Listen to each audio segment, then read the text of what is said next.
Railway के जो GM है उन्होंने क्या कहा है, हम वो पहले सुनवा देते हैं दर्शकों को, फिर आपके पास आएंगे। हो जाएगा तो आपको बताया जाएगा। लगातार जो है वो ट्रेन दुर्घटना हो रही है, इससे पहले भी हुई है घटना। सर कहा जा रहा है, देखिए ये जांच का विषय है, उस पर अभी कोई टिप्पणी मैं नहीं कर पाऊंगा। लेकिन सुरक्षा को लेकर के लगातार दावे किए जाते हैं, जब भी बजट आता है उसके बाद बड़ी बड़ी बातें कही जाती है, फिर भी इस तरह की घटना क्या लगता है कहीं न कहीं कुछ कमियां हैं जिसको दूर करने की जरूरत है? अगर जांच के बाद कुछ कमी मिलेगी तो जरूर दूर करेंगे उसको। तो स्टीरियोटाइप बात हो गई, लेकिन क्या आपको प्रेमे फसाई क्या लगता है क्या कि लगता क्यों ऐसी घटनाएं हो रही हैं? मैं आपको पहले भी मैंने बताया था, थोड़ी देर पहले आपने पूछा था, अभी आपको दोबारा बता रहा हूं। आंसर दो। नहीं, it's not stereotype answer, it is the correct answer.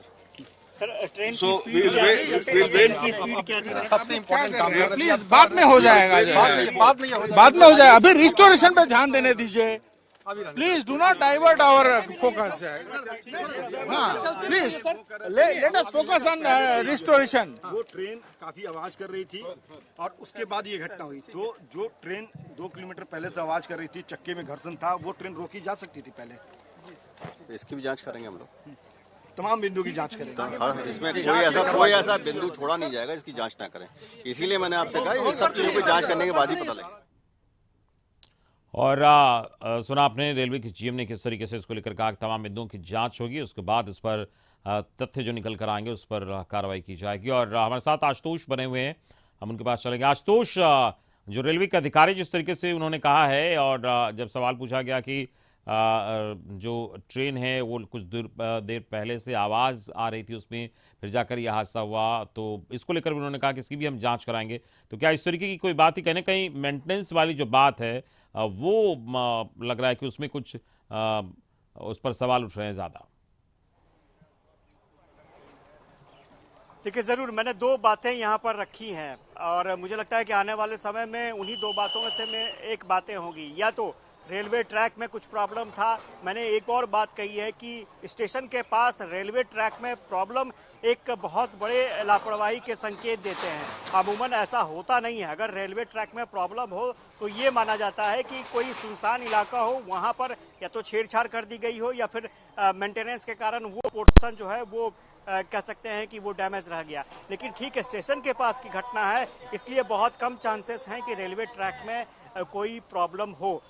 ये जांच का मामला है। दूसरा मामला जो जानकारी मिली कि जो पहिए थे, पहिए में कुछ प्रॉब्लम आ रहा था, पहिए घूम रहे थे उसमें कुछ प्रॉब्लम आ रहा था, आवाज़ पहले से आ रही थी जिसको नज़रअंदाज किया गया और नतीजा सामने है। तो स्वाभाविक तौर पर ये 2 महत्वपूर्ण पहलू हैं, इन पर जांच मेरे ख्याल से आगे बढ़ेगी और किस तरफ ये जांच जाती है वो देखना दिलचस्प होगा। तो 2 पहलू निकलकर सामने आ रहे हैं।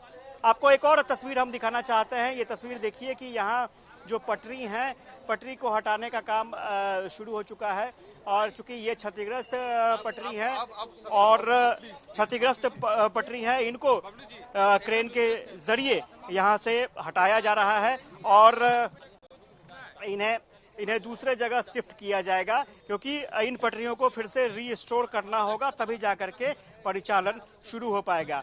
तो ये कुछ चीजें जो हैं वो चल रही हैं कंटिन्यू और ये कोशिश की जा रही है, क्योंकि ये जो रूट है ये काफी बिजी रूट माना जाता है और मजबूरन ट्रेन को डाइवर्ट किया गया है। अब थोड़ा तस्वीर आप देखिए, बहुत ही विभत्स तस्वीर है। M2 बोगी की तस्वीर हम दिखा रहे हैं, किस तरह से सारे सामान जो है इतर बितर हो चुके थे। ये जो विंडो का पोर्शन है, विंडो के पोर्शन में आपको नजर आएगा कि किस तरह से जो बुरी परिस्थितियां थीं और उन बुरी परिस्थितियों के बीच में जो यात्री थे उनको निकाला गया इस ट्रेन से।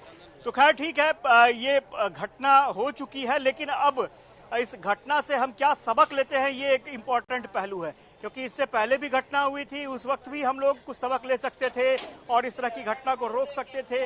तो मेंटेनेंस को लेकर के सवाल उठ रहा है कि क्या मेंटेनेंस में कहीं चूक रह गई थी, क्या अभी भी हाई टेक टेक्नोलॉजी होने के बावजूद भी हमारी या फिर रेलवे की कहें तो रेलवे अभी भी कमजोर है, अपनी कमियों को नहीं पकड़ पा रही है, जिसके कारण इस तरह के हादसे हो रहे हैं। ये गनीमत है कि कोई बड़ा हादसा तो बड़ा था लेकिन कोई ज्यादा कैजुअलिटी नहीं हुई। लेकिन क्या वाकई आने वाले समय में इस तरह के और हादसे नहीं होंगे, क्या इसकी गारंटी हम लोग ले सकते हैं? तो ये एक बड़ा सवाल है और कुछ यही सवाल हम लोग यहाँ के जीएम से कर रहे थे, जानना चाह रहे थे कि क्या उन्हें प्राइमा फेसी कुछ लगता है कि कुछ इस तरह के वाकयात हुए होंगे जिसके कारण इस तरह से एक्सीडेंट हो गया, तो उनके पास कोई जवाब नहीं था सवाल का। देखना दिलचस्प होगा कि किस तरह के जवाब सामने आते हैं, क्या नतीजे निकलते हैं, लेकिन फिलहाल ये कहा जा सकता है कि बहुत बड़ी घटना है और मुझे लगता है कि सचेत होने के लिए ये घटना छोटी नहीं है। और बिहार की बात करें तो बिहार भी एक दुर्घटना का गवाह बन चुका है और मुझे लगता है कि जल्द से जल्द जो वजह हो, जो कारण हो, उनको जान लिया जाए और उनको दुरुस्त करने की कोशिश की जाए ताकि आगे इस तरह की घटना ना हो। जी।